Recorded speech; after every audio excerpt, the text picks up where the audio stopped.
Хайде, приятелю. 28 юли. Нали не 29 ли? 29 юли отиваме в... Она. В Она. Отиваме в село Стакевци, което се намира, може би, най-близо голям град. Там е Белоградчик, предполагам. Белоградчик град ли е? Ами не е ли? Естествено, че е град. Гледай какви работи ма караш да мисля.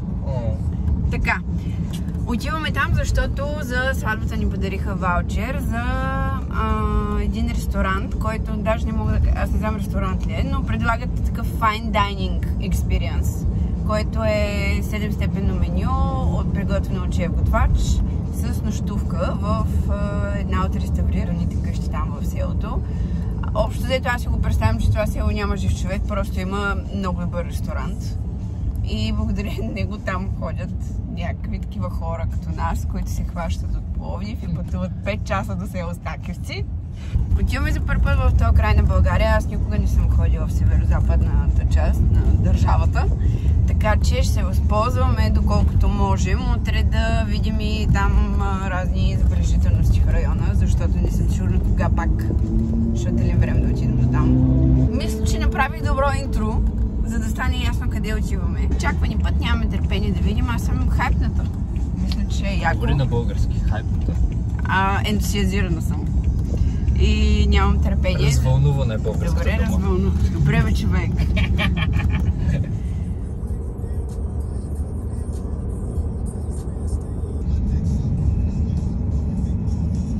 Продължаваме обиколката из България. Намираме се в Монтана. Монтана. Решихме да спрем тук да обядваме, защото вече бяхме много гладни и вечерята ни до вечера е чак в 8, така че трябваше нещо да залъжим. Като ревю за мястото, на което бяхме. По-вкусно, отколкото очаквахме, но нищо особено. Но то няма много избор тук, така че... Очакване 0, това беше пълна десятка. Така е, между другото, да. И очакваме тук, честно казвам, да е малко по-хладно, но не е хладно. Доста е топло. И отиваме да си вземем колата и продължаваме пътя. Имаме още 1 час до село Стакевци, където ще ни очакват тези млади хора. Млади предприемачи. Тези млади предприемачи. И за сега е това. Тодор ще се напикае. Друга екстремна ситуация не сме имали. Верди Мария. Можеш да спреш на 10 бензиностанции, но ти реши, че няма. Страна. Как да спра? Окей. Той и в Кърджали, он вето от другата страна, но правиш обратен да спираме. Правя обратен, защото има отбивка. Тук караха от мен 25 човека.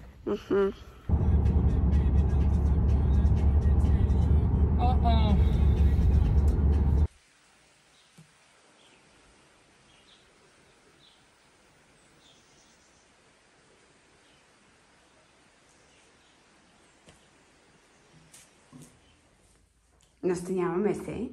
Тук ще ни посрещна Филип, шеф готвача. Да. И така след нас дойдоха и други хора. Но, реално сме в къща, в която са реставрирани стаите. Къщата е реставрирана, а стаите са обновени. И е много кют. Тук има снимки. Такива готини. Много яко. Има тук една стая нашата, в съседство има още една стая и имаме обща баня и туалетна с тях. Долу има чергички, на мен много ми харесва.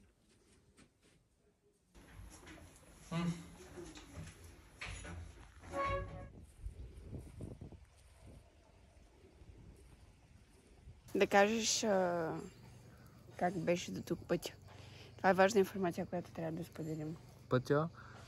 Значи аз за първи път минавам от Пловдив, говоря пътя. Единствено пътя от Монтана до Белоградчик, посока Видин е не че е много зле, просто има много неравности. Да, много камиони. Да, и виждаш го прав път, но в същото време е така прави вълни. Да. Но иначе като цяло е много достъпно за шофиране и не напряга. Но сега наистина много румънци, може би. Излязохме да се разходим, защото имаме горе-долу 2 часа до вечеря. Та сега сме в селото и е доста по-оживено, отколкото всъщност си представяхме. Аз като знам, че идвам в Северозапада и понеже никога не съм идвала, някакси асоциацията ми е... Както Филип каза, това е северозапазения район.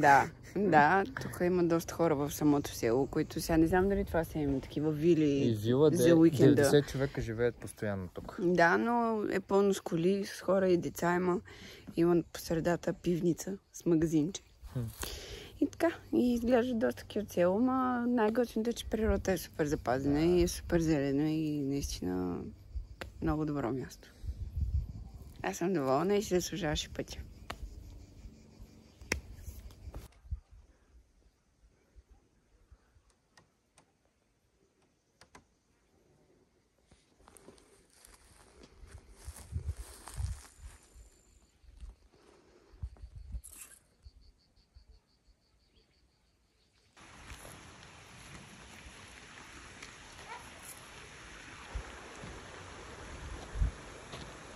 Само да кажа, че на мен ми се носи слава, че съм блогър. Аз всъщност ти се вживяваш повече от мене. Аз имам такива снимки, които не знам, че имам в телефона. Така е, да. И не само в телефона. Присъдни на всяка почивка, на която ти имаш супер яки снимки, които съм ти правила и никога даже не си направил труда да ги разгледаш. Някой ден. Като остареш, как гледай, какъв съм бил готин. Искаш ли? Даваме си обещание някой ден, като остареем. Отделяме един ден, даже един ден няма да е достатъчен, но така връщаме назад и започваме да гледаме всички пътувания и ти тогава ще виж какви яки снимки си имал. Да. Доктор инженер Виден Табаков. Роден на 14 декември 1919 г. в село Стакевци. Починал на 6 юни 2015 г. в Синсинати, САЩ. Учил в Белоградчик и Видин. Почетен професор на НАСА, САЩ, 2014 г. Член на Американския институт по аеронавтика и астронавтика и на Американската асоциация на машинните инженери. Основател и ръководител на докторска програма по космонавтика в университет в Синсинати. Обучава над 500 докторанти и повече от 200 магистри. Участник в космическата програма Сатурн и екипа на мисията Аполо 11 осъществя първото кацане на човек на Луната. Сигурно няма наследници този човек. Или да има... Така що? И да има, те са в Синсинати. Най-вероятно да, няма се върнат с такивци. Виж какъв виден човек. Той така се казва да е всъщност. Виден Табаков. О, колко яко отзад. Зелено и балканчето се вижда. Невероятно. И е гора и едни лебеди ми показва, един черен штъркел, едни работи. Но не ми е останало време там да отида и смисъл смятам да го наснимам, за да...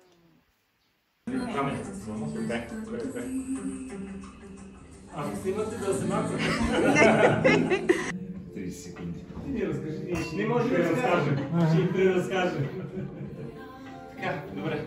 Що може да разказваме, направо започвам. Служавам се с един картоф в кирпич.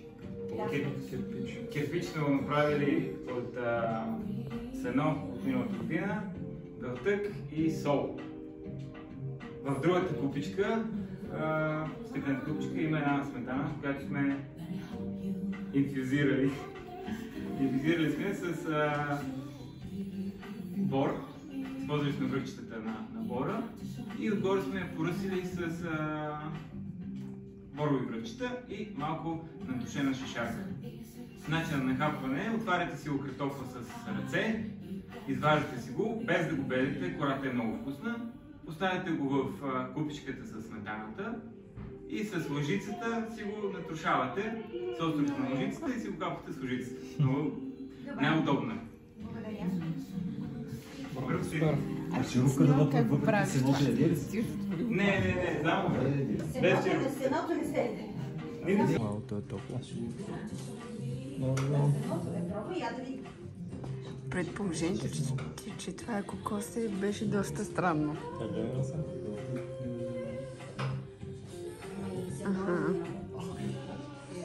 От свещите. Пари ли? Пари бая. На препечената кора. Той е посява картофчето.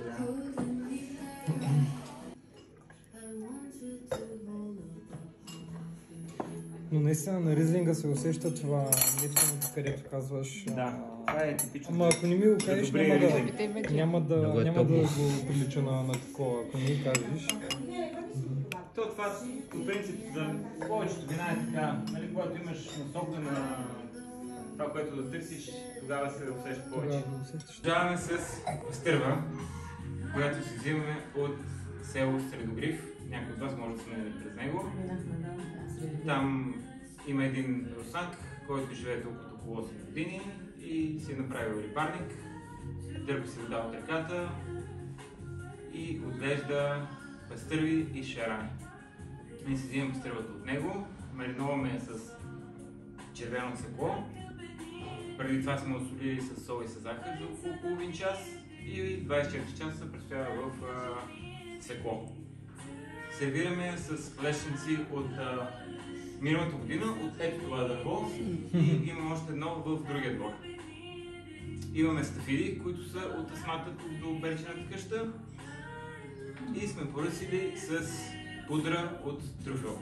Има и малко закусена сметана. Много яко. Браво се усеща. Трюфел се усеща, да. Да, това е пудрата от трюфел. Ага, окей. Надявам се, ще те види къде са. Трюфела и той ли от духа? Трюфел от Виниско, да, не знам. Какво беше боровинка? Какво десерене? Имам само пакет десерти, ако направите. Не сме опитвали, ама е възможно. Ама той трябва.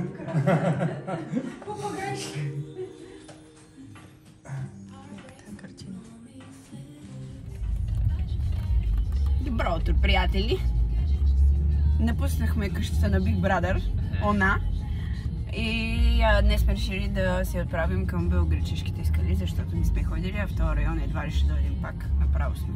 И в момента сме в Белоградчик. С нощи сме снимали някакви неща, когато беше удобно да се снима, но не е супер подробна информацията, затова трябва после да разкажем за този експириенс, защото това беше все пак фокуса на нашето преживяване.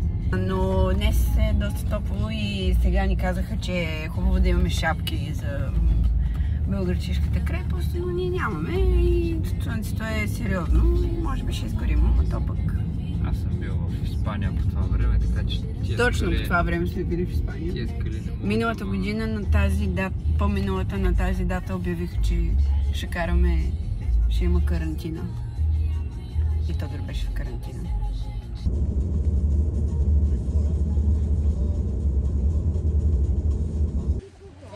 Белоградчик. Скалите. Excited ли си? 12 лева струва за двама възрастни като нас. За две магарета. Айде.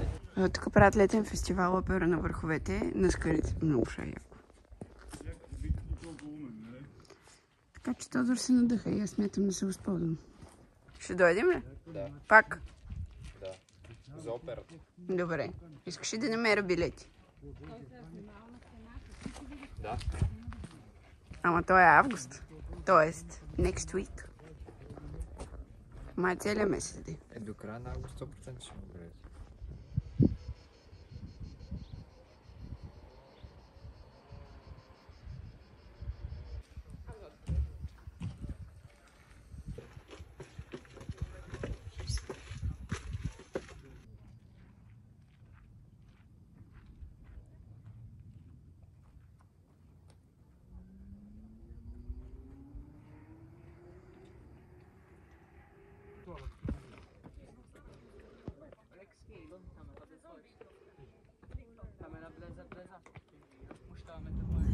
Доволен ли си? Да, много съм впечатлен. Просто от целия район Белоградчик като град и от монумента Белоградчишката крепост и скали. Да, Белоградчик изглежда много готин град. Ние си го представяхме доста така по-обезлюдено място. Аз си представях, че е като Маджарово, честно казвам. А Маджарово е скандално. Маджарово... Хората едва ли знаят къде е Маджарово. Да, Маджарово е двама човека, ако видиш през деня на кръст, пак е много. Да, тук на центъра имаше доста хора. Имаше много хора, чужденци, има смисъл, има враж румънци. Да, много румънци. Имаше сега някакви италианци, видях, смисъл, българи, враж е с туристи, което... Да. Супер е. Впечатление останахме на мен като природна забележителност. Белоградчишките скали ми харесаха много. И си купихме най-после карти с тези запечатите 100-те национални обекта в България. Въпреки че наполовина сме ходили вече, но сега чак си купихме карти, пак ще отидем. Абсолютно.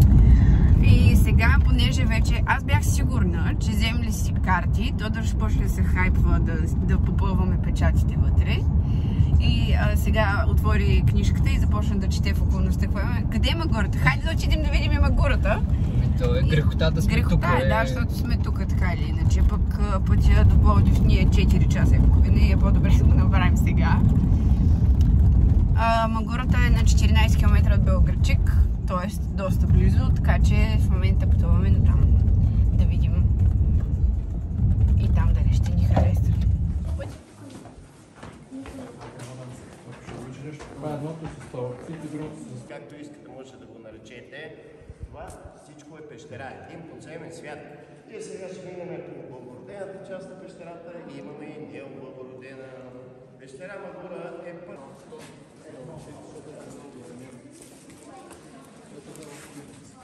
Изцяло варових. Пещера Магура се образува преди 15 милиона години. Как беше Магурата? Много яко. Много яка пещера и аз много се впечатлих. Сега се сей това СОТ автобусче ще ни връща долу до паркинга, защото излизаме от друг изход. От друг изход, не откъдето влязохме. Много яко. Човече яко, на 5 обаче... градуса е скандал вътре. Да. Да не сме хванали бронхит. Стига се. Като дърта се кърва. Момчило, обличи се, събличи се, не се събличе още. Всякаква правим, прибираме ли се, Ганче? Ами, май да. Май вече тръгваме. Май пътно чакам. Вече тръгваме към Пловдив. Много хубав уикенд. Пак искам, пак.